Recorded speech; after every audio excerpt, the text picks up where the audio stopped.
Ahoj všichni. It's Jen. I'm an American immigrant living in the Czech Republic, coming to you from the heart of Europe with a fascinating report. In 2021, the World Happiness Index reported that the Czech Republic, for the first time, surpassed the United States in happiness, absolutely shattering each of those countries' perceptions of themselves. Cože? The Czech Republic rose to the 18th happiest country in the world. Only 5 years ago, it was 27th. The United States is now the 19th happiest country in the world, falling from the 13th place it occupied only 5 years ago. Anyone who has ever traveled to the US knows that Americans pride themselves on being a superlative country. You can't convince us that we are anything but the best. Even with studies, no.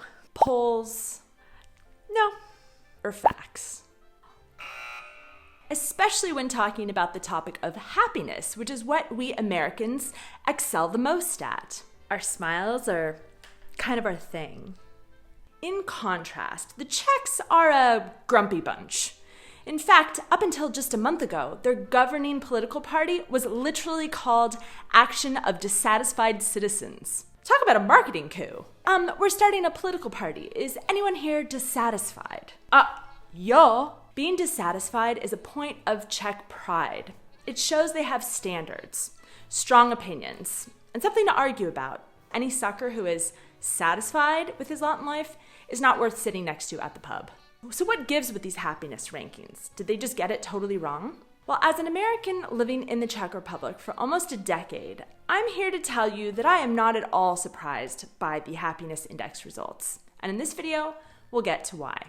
One thing you must know is that the happiness index report is not based on any outside impression of each country, but rather an internal self-assessment by each country's own residents. CZECH.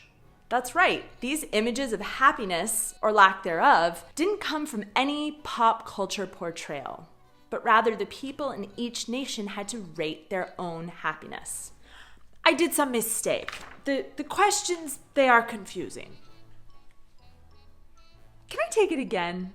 In this video, I'll go into the criteria and the results of the happiness index, and I'll discuss my own opinions on the topic, because if you wanted real scientific explanations, you wouldn't be watching this channel. Tak, jedeme dál. The first metric is gross domestic product, which I've always kind of found to be a bullshit metric when it comes to talking about the quality of life. That's why the King of Bhutan came up with the gross happiness alternative in the first place. Because what good is it if your country churns out millions of televisions, if the factory's chemicals pollute the environment and seep into the drinking water and give the locals cancer, and the factory's employees work so much they don't have time to watch the televisions that they produce? Gross domestic product does not take into account the environment, our leisure time, etc. But what do I know? The bigwigs over at the poli-sci department say that the higher a country's GDP, the higher the people's living standards will be. Yada, yada, yada. I say I'd rather work part-time and live in a flat half the size and breathe clean air, but that's just me. No surprise here, the US wins this one. In order to have a happy life, one hopes to have a long life. In this category, Czech and American men tied at 76.3 years of life, while Czech women have an 8.5-month advantage over American women. I personally would put this down to the fact that most Czech women don't mess around with froofy cocktails. They just drink beer, like their OBGYNs tell them to. Before you laugh, Czech babies have a higher chance of living past the age of 5 than American babies. So there's something in that beer. Winner of this one, slightly Czech. Your mother always told you that it's better to give than to receive. So being generous seems like an important factor when trying to measure happiness. The question posed on the survey was, have you given money to a charity in the past month? Here's what I realized about charity last year. I did a charity drive on this channel to raise money for Czech kids with a rare disease, and even though we were able to raise a few $1,000s, I heard from a lot of viewers that private donation is just not as popular in Czech culture as in other cultures. Remember, just over 30 years ago, it was a communist government that was supposed to provide everything. I think here there's more of an expectation that the state's social safety net will take care of the neediest people, so private citizens don't need to contribute financially to the needs of strangers. In the US, we know that the social safety net is full of holes. Almost every American knows someone who has had to start a GoFundMe page to help pay for some medical-related expenses, as my aunt did when she got breast cancer a few years ago. We get requests to give to private charities on our Facebook wall, at the cashier desk, at stores, in TV commercials, and in the closing message on airplane flights. Because, frankly, our social safety net sucks. So yes, Americans give more regularly, but I wouldn't necessarily say they're more generous. It's just that we know that without private charity to help the unfortunate, many Americans would end up on the street. According to the Happiness Index, this one actually refers to satisfaction with friends and family, feeling loved versus feeling lonely. It's almost impossible for me to generalize about familial relationships in the United States. You have Latin American communities who are very tight and live in one home with many generations. And then you have other families whose middle-aged members had to move to another state for a job and whose parents might be in an old folks' home and rarely get to see their children. But again, since I'm from Los Angeles, I have a skewed perspective of who stays in their hometown because LA is full of transplants. We were constantly taking in new friends like stray cats. I do believe that on the whole, Czech familial ties are a little stronger. From what I've seen personally, there's more of an emphasis on spending one's free time with extended families on the weekends and holidays. If the family members live within the Czech Republic, they're never more than a 5-hour drive away, which to an American is like a rush hour commute. But the key to Czechs' higher social support, in my observation, is simple: more free time, more vacation days, more limits to working overtime, more respect for an employee's lunch hour, more time to be a non-working human. All that means more time to spend with friends and family. Our jobs in LA just didn't allow us to see friends and family more than once a week. We didn't get home until 8 o'clock at night often, and sometimes we were just too tired from our jobs to even make plans for the weekend. And what suffered? Our relationships with friends and family. Americans are the freest people in the world. Just ask them. But then ask them, what does freedom mean exactly? Some might say that freedom is the ability to bring an automatic weapon to a bar, and others might say that freedom is not having to worry about getting shot at a bar. Suffice to say, freedom means different things to different people. I always feel like Americans have a warped perception of what freedom means, generally because they've had it their whole lives.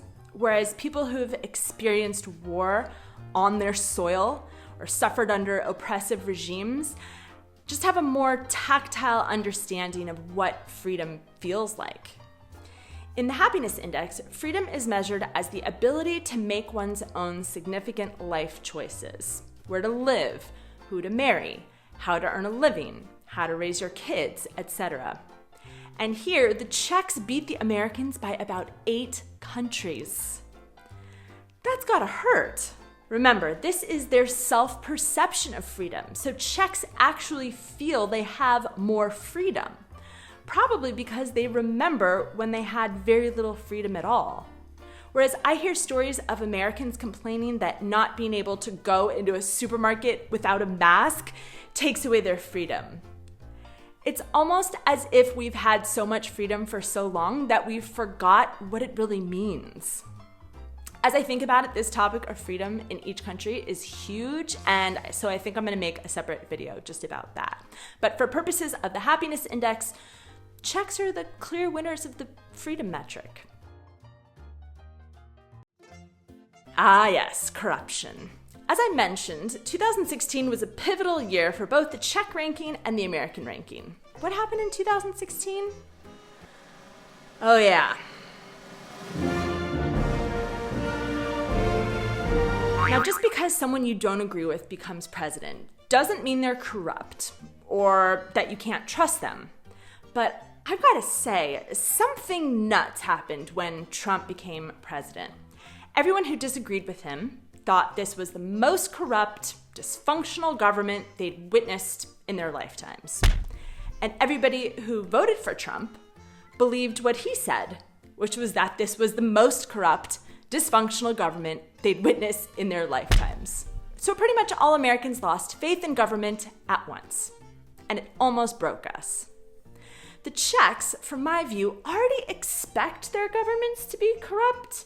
I mean, they were living under an oppressive communist regime in living memory. So they didn't have half a century of inspirational characters like Truman and JFK and Reagan and Obama to miss. Sure, many of them revere Václav Havel, but I get the impression that they feel like he was an aberration and not the norm in Czech politics. It's so common here that people just vote for the lesser evil. So Americans have always expected excellence in their leaders and in general perceive their government as not corrupt. Remember, American exceptionalism.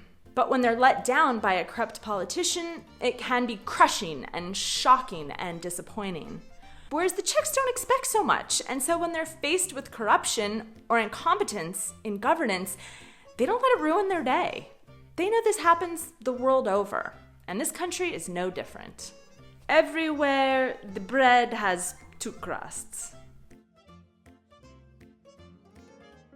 For Americans, the pursuit of happiness is literally written in our Declaration of Independence, and we take that pursuit very seriously, much like how we pursue a job promotion, or the perfect relationship, or six-pack abs, with relentless focus and hard work, even if we're miserable in the process.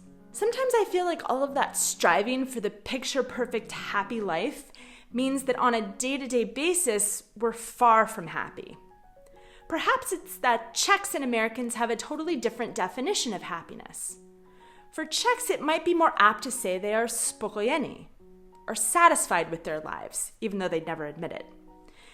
Satisfaction comes when you leave work early to get a beer with a friend, or when you have time to develop hobbies outside of work, or when you're simply satisfied with your house and status and situation, so you don't constantly dream of something better. Czechs use the term spokojeni a lot, way more than I ever heard Americans say it. When we say it, we are satisfied with something. It usually connotes acceptance, like, I'm not happy about my salary, but I accept it. I'm satisfied. And it kind of has a negative meaning. Like if you're satisfied, you'll never improve. You'll never get happier. But I don't think Czechs think that way. To them, I think satisfaction is a good thing, and often the key to happiness. I hope that these happiness index findings were a shock to you as well. Tell me in the comments below if you agree with my assessment or if you think I'm totally off. Uvidíme se příští týden. Ahoj.